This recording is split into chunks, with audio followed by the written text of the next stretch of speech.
Hello and a warm welcome to Middle East Matters. A very happy new year to you. I'm Sanam Shantier. Coming up on our programme this week, Israel claims to be the first country to vaccinate its way out of the Covid-19 pandemic. Palestinians, however, have been left out in the cold. Over 2.5 years after the US abandoned the nuclear deal, Iran is scaling back its commitments. Will this lead to more tensions or create a sense of urgency for the Joe Biden administration to engage with Tehran? Also coming up, Saudi Arabia reopens its borders with Qatar. The move comes after months of negotiations, and it could bring to an end a 3-year political dispute. Now we start with the COVID-19 pandemic. According to the latest reports, Israel has vaccinated a higher proportion of its population than any other country in the world. As France 24's Mariel Sofos explains, vaccine centres have been set up in an array of venues across the country. It's a New Year gift for this man, receiving the 1 millionth vaccine administered in Israel against the coronavirus. Benjamin Netanyahu is on hand to celebrate his country's early success in its vaccination campaign. Great excitement. Jabarin is the millionth person to get vaccinated in the state of Israel. We're breaking all records. We brought millions of vaccines to Israel. We're ahead of the entire world. It's a performance that the Prime Minister is keen to capitalise on, as he is once again on the campaign trail ahead of parliamentary elections in March. He was also on December 19th, the first person in the country to be vaccinated with the Pfizer-BioNTech shot. Its speedy rollout since that date has made Israel the world leader in administering vaccines relative to population size. Netanyahu's hoping it will distract from criticism of his management of the epidemic. COVID cases started to rise at the end of December, forcing the government to decree a third national lockdown. Israelis are being contacted individually by text message to make an appointment at one of the gigantic vaccination centres set up in the country's cities. I want to be free. I'm not young, and every year is important. I'm still hungry to travel. Looking forward to it very, very, very, very much. The Ministry of Health says a fifth of Israel's 9 million inhabitants will have received their 2 doses of the vaccine by the end of January. A speed made possible by the Israeli government's early supply contract with Pfizer and Moderna last June, well before the vaccines were approved. Israel's also stacked the odds in its favour by agreeing to pay 43% more for the jabs than the market rate. But the frantic pace of vaccination means Israel is already running low on stock. In order to administer the second dose of the Pfizer jab to all people over 60, authorities have announced they will slow down the drive for the rest of the population. Now, as we just heard in that report, Israel has been transporting large volumes of the COVID-19 vaccine deep inside the West Bank. However, up until this point, they've only been distributed to Jewish settlers. Palestinians have been excluded from this campaign. For more on this story, I'd like to welcome Dr. Gerald Rockenschaub to the programme. He's the head of the WHO office for the occupied Palestinian Territory. Thank you so much for being with us, sir. Dr. Rockenschaub, I spoke to a local expert who claimed that one of the reasons that only Jewish settlers are getting vaccinated is because they are part of this already existing Israeli health system and infrastructure, and the 2.7 million Palestinians aren't. That sounds like an excuse to me.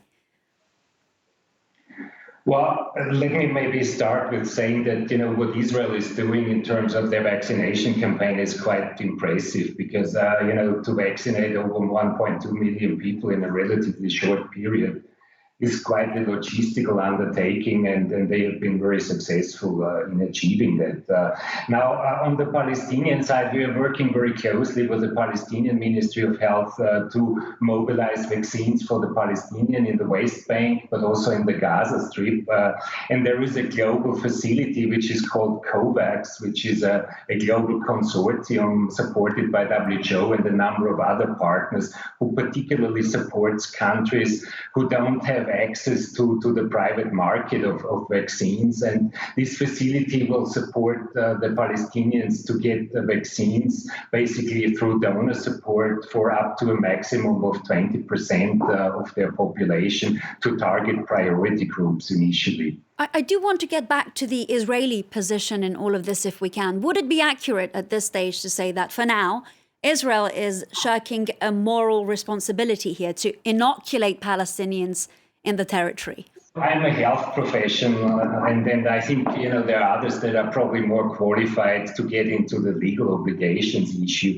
What is, however, true is that we can only overcome this pandemic collectively, and I think there is a number of good reasons for Israel to look into supporting also the vaccination efforts in the Palestinian territory. And that is the issue. You're talking about us needing to overcome this pandemic collectively, but you mentioned yourself just now Gaza, which is already facing a severe shortage of medicine and medical supplies. And that is, of course, a direct result of the Israeli blockade, is it not? Well, I wouldn't say it is a direct result, because if we can mobilize vaccines for the Gaza Strip, I mean, Israeli authorities have already indicated that they would, facilitate every logistic effort to get vaccines into Gaza. I think that the main challenge is the shortages at the global market, and we are trying to do our best to overcome that. And we do anticipate that the COVAX facility will be able to mobilize vaccines for more than 92 countries who are eligible under that particular facility, and that vaccines will become available during this first quarter of 2021, and that we will see first vaccine batches arriving hopefully in February or in March. So that there are hopes for February and March. And beyond that, can you tell us if you have any information about the Palestinian authorities getting the Russian vaccine? Do you have any information on that? Well, I mean, we are working with the Palestinian Ministry of Health very closely, but also with the Prime Minister's office and other entities to do all the preparatory work to get the national vaccine deployment plans ready, to look at cold chain equipment upgrades that will be necessary. And they have also their bilateral talks with a number of providers. One, obviously, are the Russian government and Russian companies, but they do also talk to other private companies to look into mobilizing vaccines through a variety of channels. We as WHO tried to focus our efforts on this COVAX facility, which was particularly designed to provide and support global solidarity on vaccine supplies to all countries, because eventually no one is safe until everybody is safe. Absolutely. And I'm going to ask you one last very brief question. We've been speaking to some residents in the territory, and there does appear to be an enormous amount of vaccine hesitancy. Is that a concern for you? Very briefly, if you can. There is obviously this concern. There is, corona fatigue, and there is, the anti-vax groups who are quite present on social media. But we do have a consolidated communication efforts to address all these vaccine concerns and to hopefully ensure a good vaccine update in the occupied Palestinian territory once the vaccine becomes available. Here is hoping, given that a large percentage of Israel has already received it. Dr. Gerald Rockenschaub of the World Health Organization, thank you so much for taking the time to share your insights with us here on Middle East Matters. Thanks, Anna, for having me. Thanks. Now, over 2.5 years after the US walked away from the Iran nuclear deal, Tehran is starting to flex its muscles. Earlier this week, the country announced that it has resumed enriching uranium at 20%. Weapons-grade uranium, however, is 90%. Now, observers say the move is designed to create a sense of urgency in Washington, where a new president is due to take office within weeks. Defying the terms of a 2015 nuclear deal with major world powers, Iran has resumed enriching uranium to 20% purity.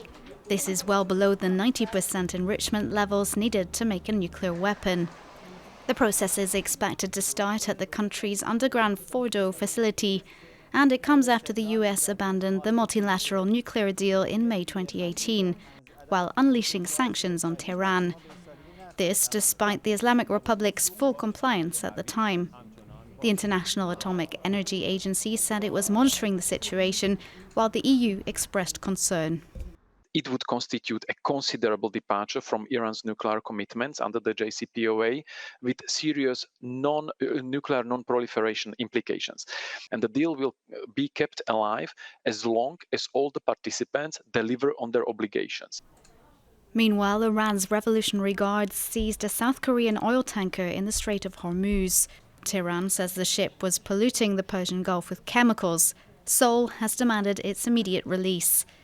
Tensions between the two countries are running high as Tehran seeks to increase pressure on South Korea to unfreeze around $7 billion in assets stuck in its banks due to US sanctions. This show of power comes just after the one-year anniversary of the assassination of a high-ranking general, Qasem Soleimani, at the hands of the US. Saudi Arabia and Qatar have agreed to reopen their borders starting on Monday. The announcement comes 3 years after a political crisis between the two countries fractured the Arab world.